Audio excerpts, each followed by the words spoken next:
let's talk about this penalty kill because it played a major factor. And you were talking about it, and we talked about it on Monday's show. What will be the catalyst? I'm going to say that there was a specific kill and a specific sequence which might be the catalyst. It definitely was the catalyst for the Penguins' victory on Wednesday, but it might end up being the catalyst that turns the season around based on the way that it was going. So the kill goes 4 for 4 on the game against a team that, they are injured. You don't have Oshie, you don't have Backstrom, you don't have Carlson, but you still have some guys out there. Kuznetsov, Ovechkin, Johansson is very dangerous on the man advantage. And the penalty kill not only goes 4 for 4, not only kills everything off for the second straight game, but they looked confident. They looked aggressive, and they shifted the momentum most importantly in that second period. Because once the Penguins scored to make it 1-0 on a lucky bounce by Jason Zucker, but you're going to need puck luck. And I also believe that the Penguins have created some puck luck with the way that they've played the last two games. They get that 1-0 lead.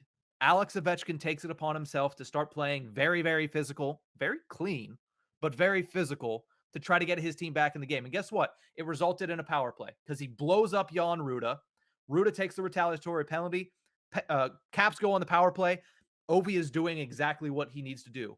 And then the momentum shifts because the Penguins don't let it go in the Caps' favor. Shorthanded goal by McGinn. We discussed it. They kill off the penalty aggressively and confidently and with style. And then all of a sudden, right after that, they kill the penalty. Jeff Petrie scores to make 3-0. And at that point, if it wasn't for all of the injuries that the Penguins sustained, which we'll get to, the Penguins had taken complete control of that game.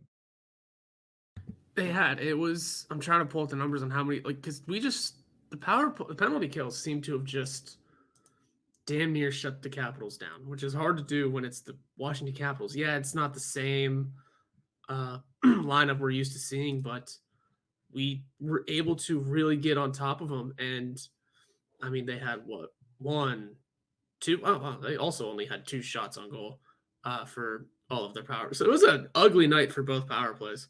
Mm-hmm. But yeah, there's more than 2 in there. Is there? I don't know. Regardless, it was brutal for both teams, especially for the Capitals, though, and giving one up for themselves and letting an opportunity get created. It was you're right. That is a big momentum shift because not only were the Penguins able to shut down what could have been a great opportunity for the Capitals to gain momentum at home. They're battered and bruised too. They are looking to really turn things around. They're looking for their own catalyst.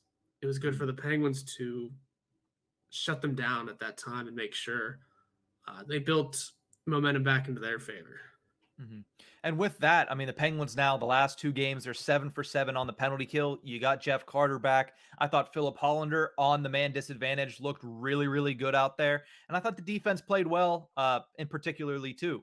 Not to mention the fact that Casey DeSmith, like you said, only a couple shot attempts for, but he looked like he had much better positioning, which is something I've harped on for all 3 of his starts. And it's actually interesting with him is his start was 0-3-1, which is identical to the start that he had last season. And everybody was calling for him to be gone.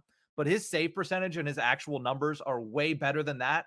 The team in front of him has just failed him, and he hasn't been able to make the timely save. Well, he was able to make a couple timely saves on Wednesday, gets his first victory of the season.